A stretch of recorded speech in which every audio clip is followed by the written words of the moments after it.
Ray, welcome back to the show, man. This time a little bit different, but you're here. Thank you. I'm finally here in person. Yeah. It's been a long time coming, but we're here. It should have happened earlier, man. We're both in New York. Yeah. You're a busy guy. I am. You are too. I am. I think people don't even see half the stuff you do behind the camera. This is true, man. And I like it that way. I like it that way. You got to keep your private life private. Yeah, but also it just gives you a little bit longevity. Yeah. I think when you're too much visible, you kind of cut your legs short. You got to stay mysterious.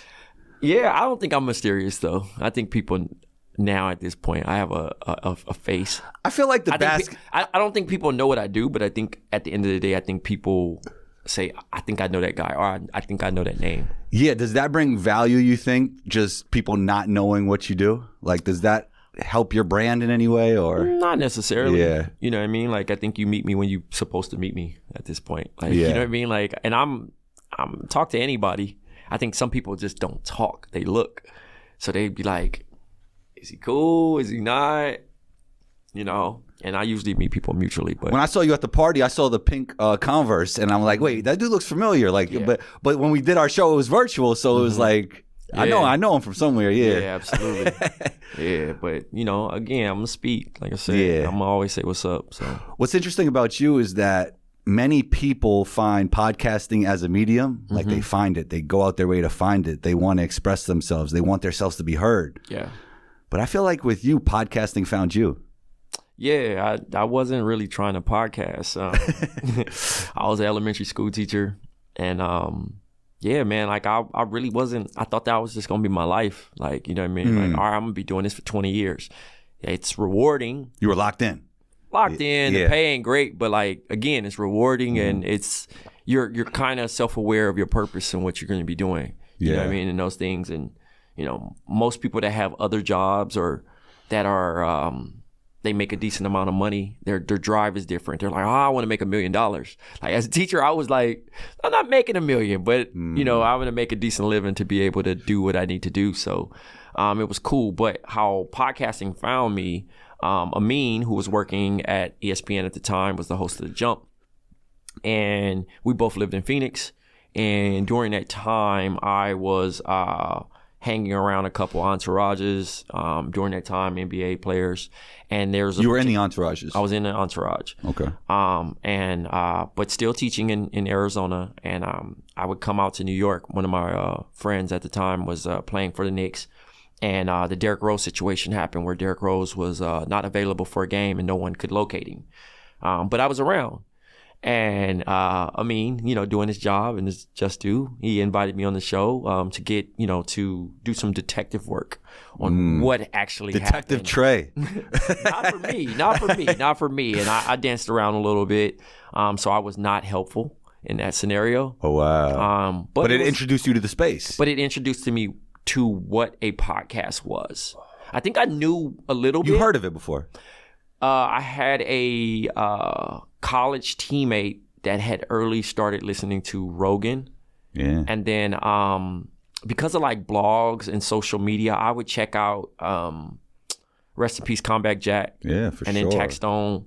Pioneers. Yeah, early on. And then but I'd still associated it with like music and other entertainment. Basketball just wasn't a thing, you know what I mean, for me. And I really had like checked out. I wasn't trying to consume it from anyone else. So for me to debut on an ESPN pod was pretty nuts. Yeah. And what changed about what you thought a podcast was before and then after you got on the pod? I started getting a lot of followers on Twitter, formerly known as Twitter. It's X now, but right. At the time, I was just like getting immediate response from these episodes. And I'm like, this is how fast like this is being consumed. But I just enjoyed the banter because like the school I taught at, there wasn't a lot of males. So I didn't get a chance to like get that daily conversation about sports. Only when I went to the barbershop. It was an outlet. Yeah, so only when I went to the barbershop, I was able to like talk about the games. And even still, I didn't want to talk there because the takes were so hot and like very ticker driven on only thing that they read. So it was like very rumor mill versus me being behind the scenes and no one knowing I was behind the scenes.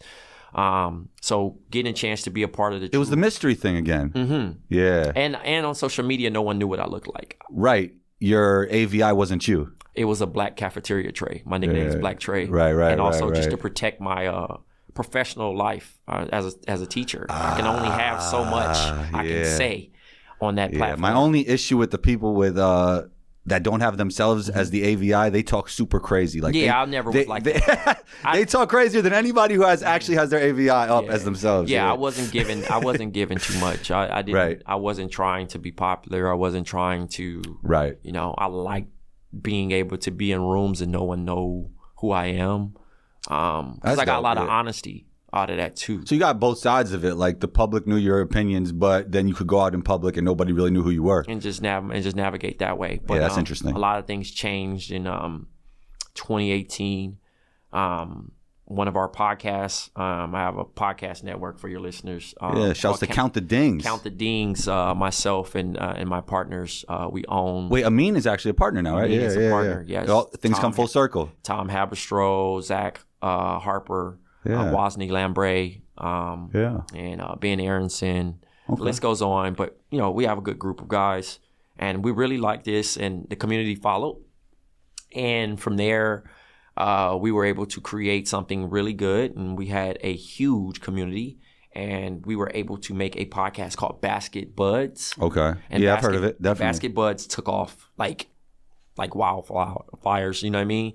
And what do you think about? Why do you think that specific pod took off for you guys? Like, what were you talking about? I mean, we literally had professional journalists that really followed the game, but then we also had comedic relief and different ways to view basketball lightheartedly, make our jokes, and then we had this thing called Bossa Nova, which I think all podcasts need now, because they're just telling too much. So if I had a story I would tell someone hit the Bossa Nova music, and then I can actually tell you what really happened, but the listeners could never, it's jazz music going the whole time. Oh, so it keeps them intrigued. What is he saying? It's like the original Patreon without the Patreon, right? Are they trying to read your lips? Like, could they see you talking? Not even, no, because it wasn't even, it was all audio. We weren't even doing video yet. Got you. Then we kind of moved to the Skype thing, and we still was like, all right, Bossa Nova. And it would drive listeners wild because when we did live shows, we did no bossa novas. So it made a draw to be able to come in and hear what, or someone would say, hey man, what did you say May of 2019? And I'm like, I said a lot of things, so I couldn't even tell you. But yeah, we end up selling that pod to The Athletic. And shouts to The Athletic. Definitely. And then from there, was able to, shouts to my guy, Ben Aronson, was able to broker my deal where I got hired by The Athletic as well. So that's how I became a media correspondent in the NBA credentialed. So I covered the Phoenix Suns for 2 seasons. They were really bad. This is right before they hired Monty Williams. And then Monty Williams was there. And the year they got Chris Paul, I moved to New York. So, and I covered the Brooklyn Nets. After. Oh, wow. Yeah. Okay. We're actually going to get to the Nets in a little bit. Yeah. But I definitely want to shift to New York basketball. We got to start with the Knicks. And obviously the biggest trade of the offseason was Cat for Julius Randle. The interesting thing now is Cat's doing everything he's supposed to do. Right. But it's still up and down. Well, again, no one's ever satisfied, especially here.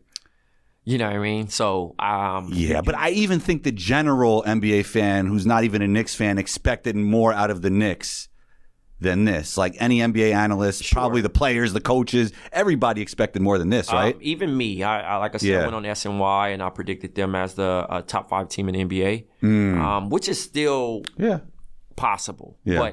But when you add a new starting small forward and a new center, it gets a little tricky. Right? It takes like maybe 3 months to kind of acclimate that into your offense. And, we want immediate results, especially off the success that they had. They were near the Eastern Conference Finals. Right. They were rolling, very fun team. And you let a guy go like a Dante DiVincenzo and then Julius Randle, who was hurt.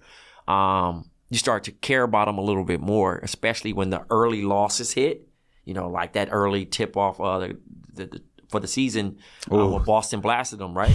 That was crazy. People were like, I knew this trade wouldn't work. Right. You know what I mean? The Knicks fans that were skeptical, they got to like go crazy because what they said seemed right in a short amount of time. It's a long season. Yeah. And I think those are the things that are very inconsistent. But, you're going to get the fair weather. You're going to get the loyal. And this, if you really love the Knicks, this team will kill you because it's a roller coaster ride. But when they're rolling, they're rolling. You know what I mean? And they had some big wins so far.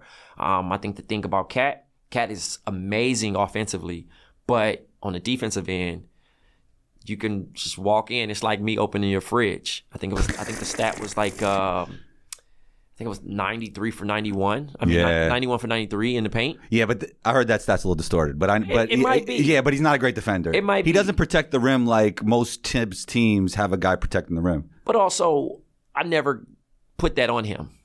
I think do your best. Let's hide you. Let's put you in schemes. Let's support you to not get in foul trouble. Because that was my main thing of like, how long does he stay on the floor? Now, he's had some big offensive games that kept him on the floor. He's showing a little bit discipline, but I think the effort needs to be there a little bit more on defense because they're going to run into these teams that, that are really going to be really good, and they're going to, it's going to show how bad they beat these teams. Yeah. But yeah, I wasn't too upset about it. And then Julius Randle on his end.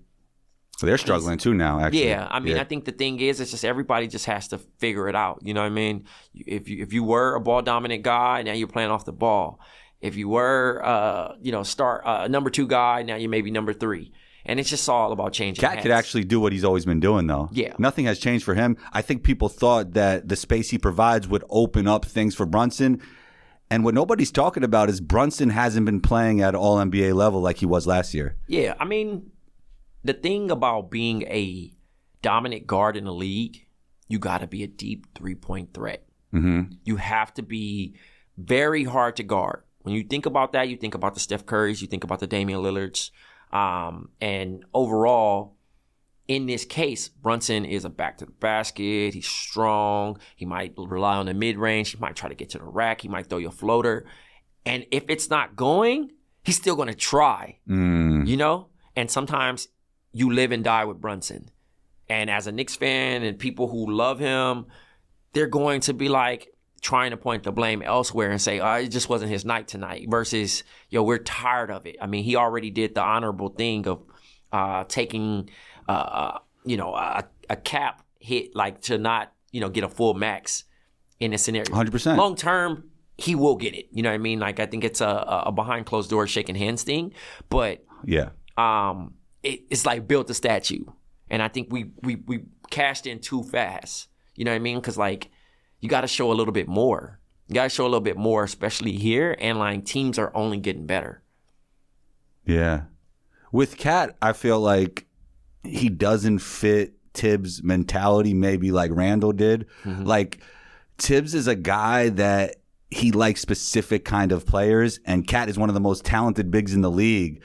But from star players to even role players, I think for it to work with Tibbs, it has to be a specific type of personality. I remember when Cam Reddish came to the Knicks, and he's starting now at times for the Lakers. I was like, that is not going to work, even though Cam is super talented. Mm-hmm. Do you feel that could be an issue going forward with Cat, or do you feel like it'll all work out? Nah, this dude is a multi-time all-star. You know what I mean? I think he's going to make some adjustments. I think, again, it takes time. Tibbs coached him in Minnesota. This is not anything new. He knows what's expected of him. He's more mature than the last time they were together. And he's just trying to make it work. But, like, again, it takes time. And also, they don't have, like, that much depth, you know what I mean, in the front court. So I think. Do you think more moves need to be made? No, I think they're just going to have to just hold it down. They're legit title contenders like this? I don't think. I think if Mitch could play like Mitch, it's more possible. And then Mikal has to step up.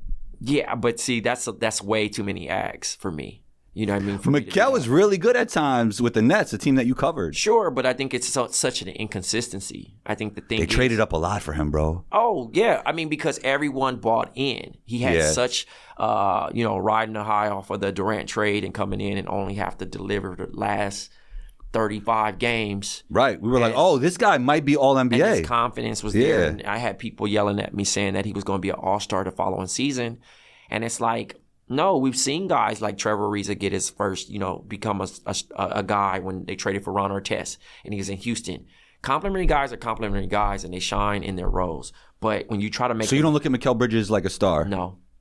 I think he's the ultimate complimentary player. The greatest third option to me. The greatest third option. Yeah.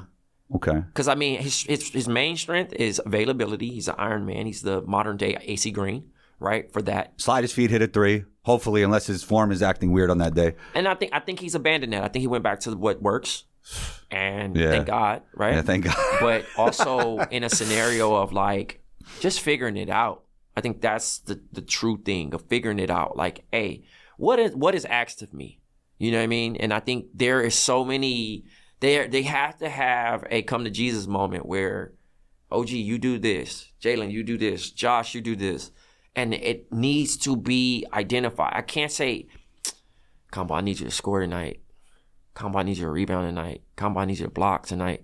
No, you have to have team specialists for this team to work because there's too many guys that were in their previous situations asked to do many things and they're still trying to figure it out. Obviously, they know Jalen's the guy, but what else? Who else is going to do this? Even as a third star, though, Mikal still has to step up a little bit more at this point. Yeah. He has to be aggressive because he has to get, okay, say you go 0 for 4, your first 4. You can't do this, Also, he starts record scratching. Like, he won't let it fly, Yeah. And it gets to that point where it's just like, once you do that, you might as well just pack it up. You know what I noticed, too? He's relying a lot more on the mid-range than he used to. Because he's not comfortable from 3, even though it's got a little bit better lately. It's tough, man. The expectations are here. And he just wants to be liked, man. That's it. He does seem like one of those guys, like just a super nice guy.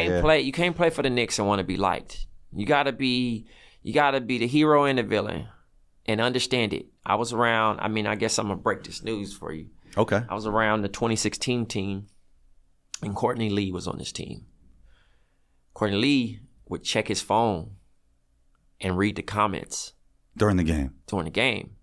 Oh. Now, that's a big conversation now, currently. Like they've banned it. The coaches are taking phones now. It's a little different in certain organizations. But when he would read it, it was so toxic to a point where it never fixed. Nobody in his corner told him, yo, you probably shouldn't be doing this. But like, how can you do it? How can you tell somebody? Your own agent sometimes you're not going to listen to. And also, they're not in the locker room with you. When Cat first got traded here, I tweeted him, right? And said, hire a social media manager. And it went viral. And people are like, what do you mean? Oh, for Cat? You thought that was the right move? Again, just pay somebody to do your little thing. Yeah. They're probably better at it than you. Go to your public events, your paid events you got to do, show up, and enjoy New York. Because Great idea. Online, bum, you're trash. Go back to wherever you are. I can't believe we made this trade for you. These things. You see him in person. Hey, can I get a picture? I love you. That's so corny. But it's the thing. Yeah. They do it. I think they did it on Kimmel. They did it on all those things where they, I think it was Robinson Cano when he came back. My rule for me is like anything I say on a microphone, I would say to a person's face. I love that for you. Everybody's not built like you. Yeah. Like if they ask me, yo, did you say that about me on a mic? Yes, I said that. And it won't be anything about you personal, right? Yeah, I'm only going to talk basketball about you anyway, but I'm going to tell you how I feel. I'm not going to walk back nothing. But also, I'm just not I just don't care about kicking somebody down. I had a conversation one time when I was covering. Well, you're an educator, so I'm sure. That too. Yeah. But when I was covering the Suns and Isaiah Thomas was on the Wizards at this time. I think John Wall was hurt, so they had brought him in. And I was like, yo, you had a good game. I said, if you're not balling, I'm not going to talk about you. There's no need for me to just critique and nitpick your game. I just want to talk about players that had good games.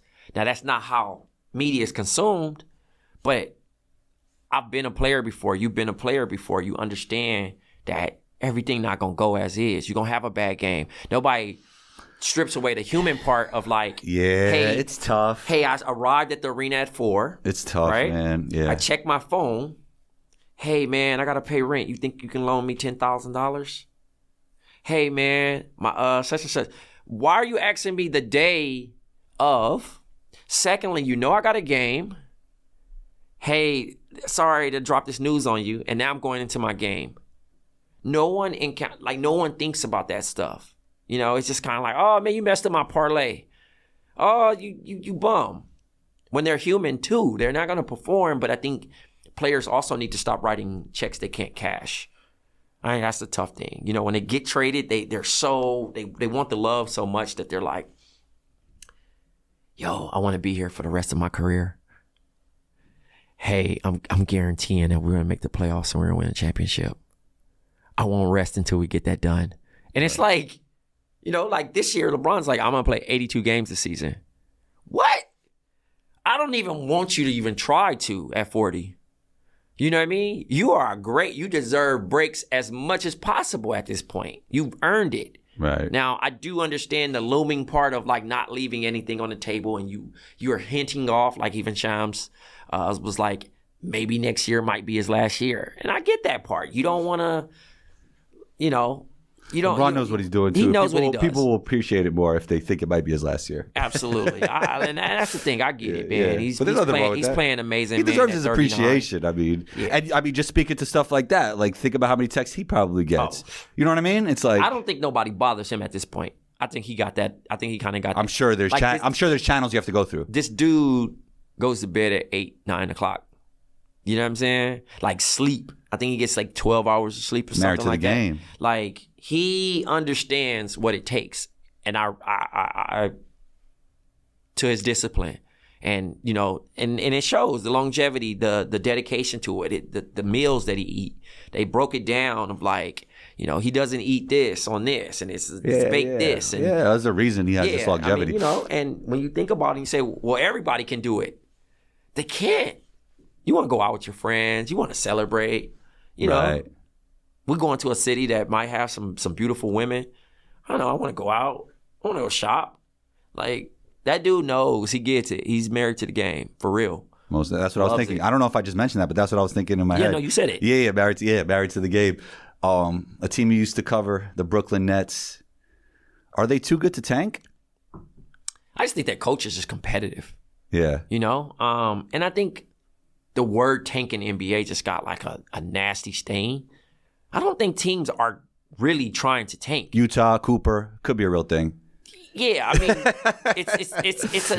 it's a talented pool, right? Yeah. Talented pool of players. Obviously, Flag is consensus number one at the moment. You think it's generational? I was around Flag last year, and the kid he could play right now. And the reason why I say he can play right now is because he's willing to do the things that teams need 100%. Versus, hey, I can score 20 points. Flag can go 2 quarters without scoring and add defense and rebounding. Yes. That's a dream for most GMs. Kind of like he's a different player than Mikal Bridges, but it kind of speaks to that point. He could complement great players really well. Yeah. If healthy, Flag could play 15 years. Yeah. You got Ace Bailey. He can be either a star or it can be out. But what's the ceiling? That's the question. That's what people want to know. Like, is it? Now we can't talk Wemby here, but is it like Chet Paulo level? For Bailey, for me, is like. No, I'm talking about Cooper. I see. He not offensively. Like, I think he can do stuff, but like I still don't put him in like he's more of a defensive and smart basketball player. People compare it to like Karolinko. I like that. Yeah. I like that. And he was showing flashes though. I think what got people really excited was the flashes he showed against Team USA. In that scrimmage. I mean, because like has he pulled over AD? You know, he don't have to add much.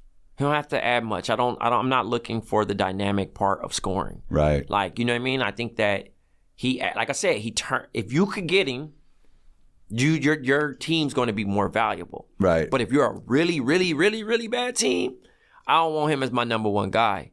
I probably want him as like playing alongside somebody that can like get him to that point. You know what I'm saying? Because he's going to do everything you need and more. Yeah. But to lean on him to score, defend, he's setting that kid up for failure. Yeah. You know? Speaking of number one guys, I wanted to stay on the Nets because I wanted to talk about the curious case of Cam Thomas. Okay. Because it's so interesting. We have seen guys like him before who could probably average 25 plus in the league, but they could easily end up overseas as well. Mm-hmm. But I also think this is like the perfect opportunity for him. What do you think about his NBA outlook on how he would fit on a great team? I don't think everybody needs that type of scoring. I think that's the thing. Like, and the rest of his game hasn't caught up to how well he scores the ball yet, you know? Yeah, I don't, no knock on him. Like, I think he's probably one of the top 5 scorers in the league. Yeah, I mean, I thought he could average 30. Not even statistically, right? Yeah. Like, just he's a pure game, he can score. Yeah. Natural. But it's a disservice to throw him on the bench. It's also a disservice. I think Cam Thomas also needs to learn how to play the game. I think there's so many players in the NBA that still need to learn how to play the game. They're talented in their rightful things. They're excellent at that. He's excellent at scoring. He's a professional scorer. When you think about professional scorers, most people think, man, he a bucket. No, a bucket is like 25 a game. When you see somebody like, average 25 for multiple seasons, that's a professional scorer. Guys that's like, all right, he had 50 one time. He had a couple of 30s, but his career average is 19. You know what I mean? Like, them not professional scorers. But I look at Beasley as like a professional scorer that it just didn't work out in the NBA. Like, there has been guys like that. Nah, he a bucket. Yeah. But a professional scorer, wherever you go, you going to average it. If he, again, it ain't about fit. It ain't about none of that other stuff. It's a lot of intangibles in the NBA. It's a business. You know what I mean? Like, you could be solid and still have something to offer, but if you taking away from the development, you not taking away. It's a business. It's marketing.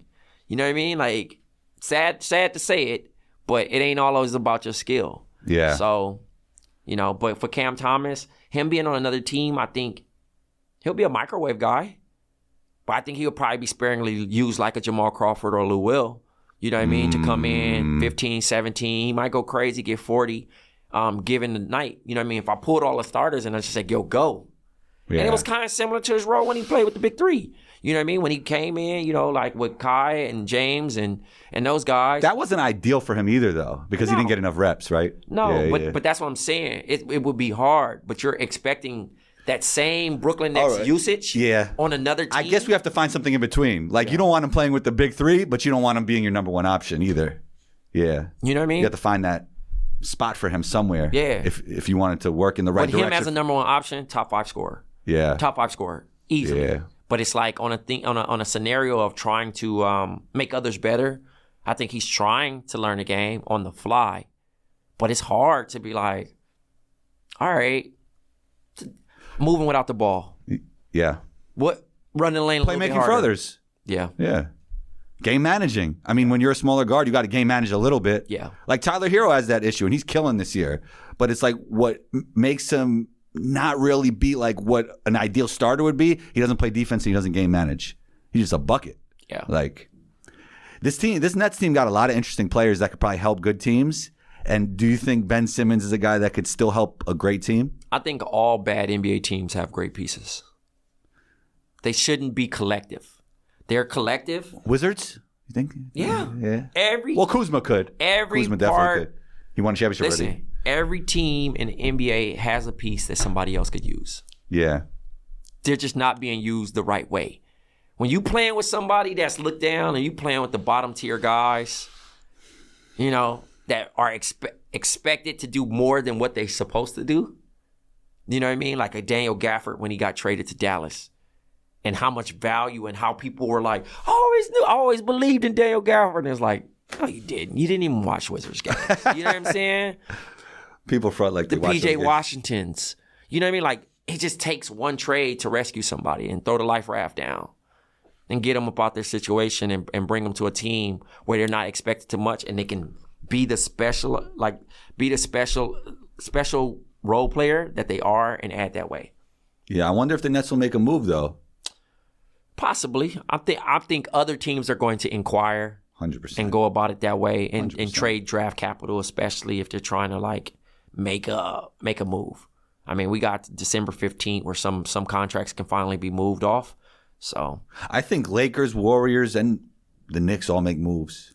I think the Lakers are going to try to get some front court stuff. They have to. They'll probably make a move for Jonas, Valanciunas, or Time Lord out in Portland. Yeah. Because the kid Klingon, he's bumping. The kid from UConn. Yeah. Oh, man, he's good. Yeah. He's good. And they're giving him opportunity, and they're playing better with him than they are with Ayton. Man, they was trying to pack Chauncey bags, man. It ain't on Chauncey. It's just a bad product out there sometimes, you know. I'm still rooting for Scoot Henderson, but he needs to figure it out. Yeah. Do you like the idea of the Warriors making a trade, a win-now move, even though they're so good right now? They have all that depth, but maybe bring in one more star to maximize Steph Curry's timeline? I don't think it's a star, but I think it's a guy that just is ready to win and ready to do whatever. You know, you got guys like Kyle Anderson, Buddy Hield. They got like vets. They need to keep Buddy, though. Yeah. No, not trading them. But I'm saying they got vets that are ready to play, that 100%. Know that why I'm here. I get the ball to Steph. Draymond's our like vocal leader, and you know they have high promising pods. You know, Andrew Wiggins is still kind of coasting. He might be the one to go. But what other team would find value in what he does at this point? It won't be a rebuilding team, and it might not. It's salary dump stuff, man. Oh yeah. You know, it's not even about the what can you do for me. Yeah. Yeah. The Steph Curry. Well, actually, Clay's return to the Bay, what I noticed about it is Steph's always going to be Steph. He's going to dance. He's going to joke around. But he put a little extra sauce in it. I mean, I don't know if – I mean, I wouldn't call Draymond a liar. He went on his show with Barron and talked about how But did you notice that as well even before you heard that? Not really. I just think they're just competitors, man. Yeah. I mean, obviously, it's all love. You know, they had the sailor hats for him and Captain Clay and things of that nature, and he really wanted that win, and he really wanted that win, and they're just both competitors, man. I wouldn't make no big deal of it, you know, but it was interesting, you know, you haven't seen, it was just high emotion, man, you know, that's his boy, and he thought they were going, you know, be together for a long time, and they worked together for a long time. It's hard to, you know, change is hard, but the show goes on. Steph Curry's still Steph Curry, and, you know, they're rolling. They're still competitors as long as they're healthy. Yeah. Draymond Green, overrated, underrated, or properly rated? Properly rated. He might be underrated. One of the best defensive players of all time. 100%. You know what I mean? I think that he doesn't get, I mean, outside of people might not like him, but you'll love him on your team. You know, we just had the luxury of rooting against him. But he is one of the smartest basketball players, best drop guys in the league, anchor, could guard 1 through 5. You know what I mean? Great reader, understands, you know, to kind of strong safety that thing of like, hey, reader, screens, however, you know, and is it available and still has that intensity. You know what I mean? I know he has some questionable stuff, but just not loved as much as he is. You know what I mean? But obviously, this is an offensive-driven game, so the fact that he doesn't add much offense kind of keeps him out of conversations because most guys are kind of technically two-way. Well, I think the way people look at basketball these days is they're so infatuated with like the bag and how you score. And when you have a player like Draymond that just impacts it in other ways, he doesn't get as much appreciation. Yeah. That's pretty much it. Yeah. How do you feel about those who say that Draymond wouldn't be as good on another team? Like put him on the Nets now. Again, yeah, he would be bad because he is a situational guy. Right. What is defense with no offense? This ain't football. You get what I'm saying? Like it don't immediately turn if you ain't got God. Like I'm a pass first point guard. If I can't play with scores, then what value do I add to this? You know what I mean? If I'm just passing the guy taking up shots. But here's the difference. Like Scottie Pippen is one of the greatest defenders ever. Right. But if you make him the best player on a team, he's still great. Like we saw when Jordan left. You know, he was still offensive minded. He was just better than Draymond. Yeah, but he's just offensively minded. Yeah. Like he still can do both. Draymond, he's probably underrated, Scottie. Oh yeah, he's one of the most underrated of all time. Easy. I mean, I think it's not that he don't get the credit. Everything that happened after basketball hurt him. Yeah, but I think he just want to be sung a little bit more praises. But, you know, you think like, oh, you know, I deserve the same praise as Michael. And it's like, nah, Michael just is taking it to a whole nother level. And also, and basketball's a team game. We got to stop talking about basketball like it's just one person. Yeah, but I also do feel like when we're comparing individuals, sometimes we put too much stock into team accolades.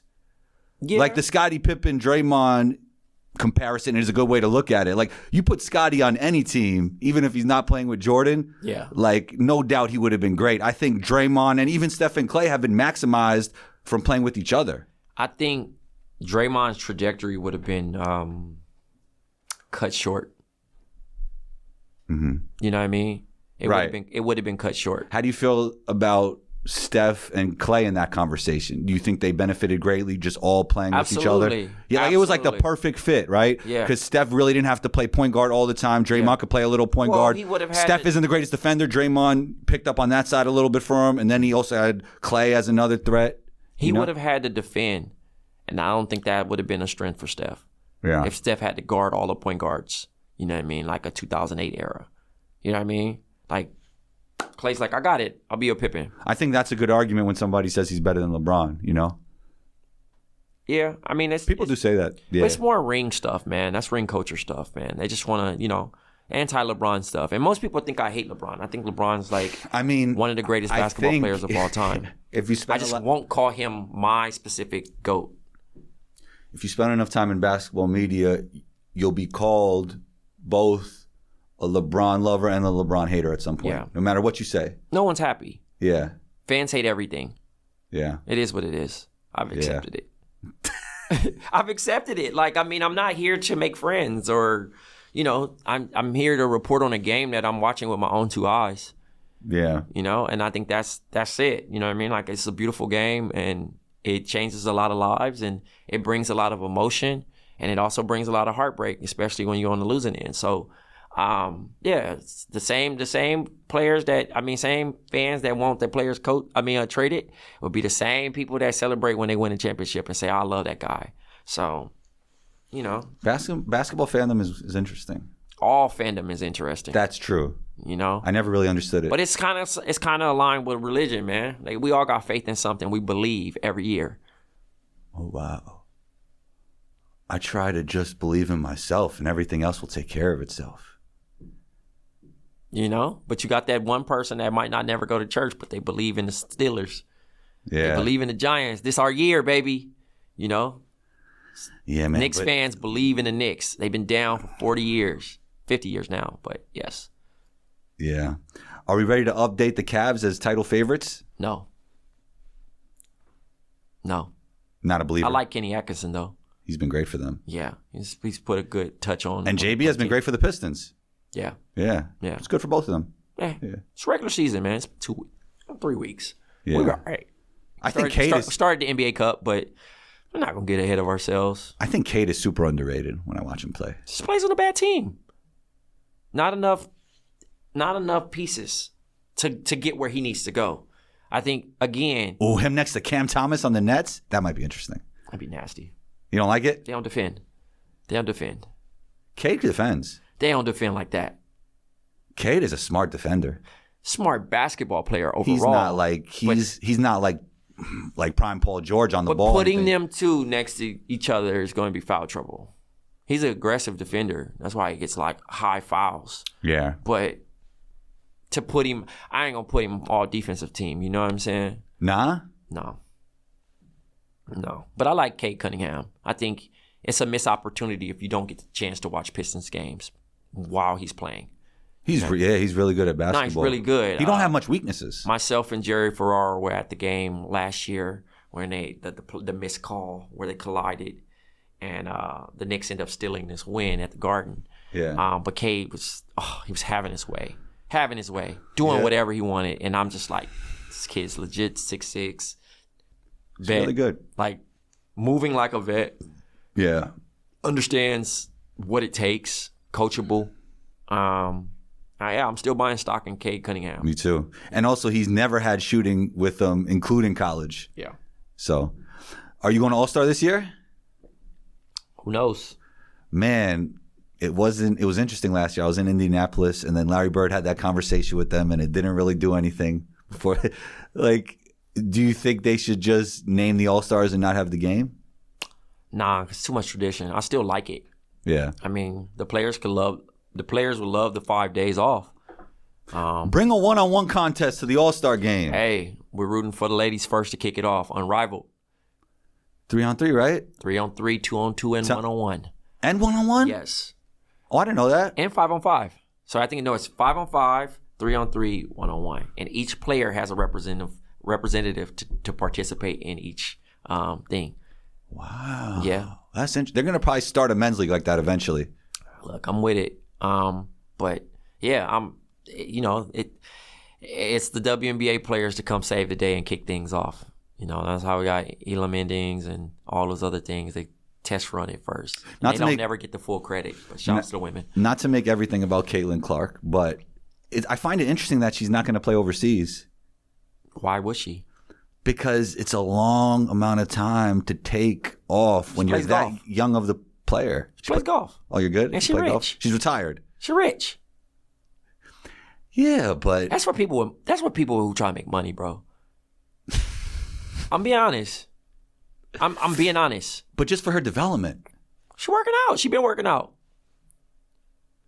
She could get like $2.5 million, and I understand she got some money already, but I mean, it's still like $2.5 million, right? There's no need to leave. No need to leave. I think there is a need to play basketball during your development. Yeah, but I just think that she's just fine-tuning things. I mean, at the end of the day, she'll be all right. She's gonna be more than all right. She knows how to play basketball. How do you feel about all the Caitlin Clark hate that was going on in the beginning of the season? I get it, but that's a bigger issue than itself. That starts way before she even got there. I think the WNBA still has a lot of work to do as far as promoting their players. A'ja Wilson was obviously the face of the league the last 3 and 4 years. And is she still the face of the league? I still think so. I think her and Nafisa, this is her coming out party for real. Like, she had an amazing year on both ends. Yeah. You know what I mean? Like, she put the work in. She had the kid before. She was the best player in the WNBA finals, right? Best player in the league. She should have won MVP. But again, that's debatable. I think her and A'ja could have swapped the Who's trophies. Better? I don't like to compare those two. I think they're both talented. I think they offer two different things. Because Nafisa is like a more like finesse, outside, inside. And A'ja's more back to the basket, but A'ja's so dominant, and I think her peers respect her so much, and she's got the trophies and accolades to back it up. You know what I mean? Back-to-back titles, MVPs, you name it. But she should be marketed as the face of the league. Yeah, I mean, it's no secret. Yeah, so. Angel and but Caitlin is coming eventually. Yeah, I think they still need to find a way to shell that team out and get her the right. I think Angel and Caitlin brought a lot of attention to the league, and now we got Paige coming too. Yeah, we got Paige, and then I would love Paige to end up in Golden State with the Valkyries, but we'll see. Where the All-Star game will be, by the way. Yeah, so, but I just really hope that Paige can stay healthy and just finish the season there, you know what I mean, and go about it that way. Yeah. New York will repeat next year? It's tough. I love to see it. Yeah. I was in the building for a couple games, but... Yeah, definitely. They were in Brooklyn. Yeah, love to see it, but I don't know. It's always anybody's league. Yeah. Nah, I can't say that. We kind of already know by offseason who's going to be in the finals. Right. This year, it was good because it gave new visibility on other teams. But the beauty about the league only having 12 teams, which they're expanding, and 144 players, you got some stacked teams that are created. That is true. And we get some real... That's true. Gladiator type, Final Fours. Right. In the W. Right. It's must-see TV. And those ladies compete really hard and they play really well. So, I don't know. I'm curious, but I like, Cameron Brink potentially returning and obviously drafting, Beckers and adding, and then if, they do the expansion draft, who gets who? Who's protected and who's not? Yeah. What's next for you, man? Do you want to keep talking basketball? Do you want to expand on other things? I know for myself, like, I've really enjoyed talking topics outside of basketball, Is that an evolution for you, or you want to keep it hoops? I think I got a few more years left of podcasting, and then I'm out. And then you just want to have your own network and not be talent on screen? Yeah, I'll probably just help develop and just find some new passions, man. I mean, you know, life is about doing things, co-creating with the world, you know what I mean, and doing that. Finding novel experiences, if you will? Yeah, I mean, just, you know, I mean, I like doing this, but again, I'm almost 10 years in come That's crazy. 2026, so. True OG. If it may be, yeah. But, yeah, I mean, you know, I'm doing it for the love at this point. You know, I've seen some people I've helped and people get started and be very successful in this space. And I mean, that's not my drive. I really just genuinely love talking to people. But yeah, like, I mean, this is fun, man. It's fun for me. It's not like, especially Combos Court. That's the most fun. Shouts to Combos Court.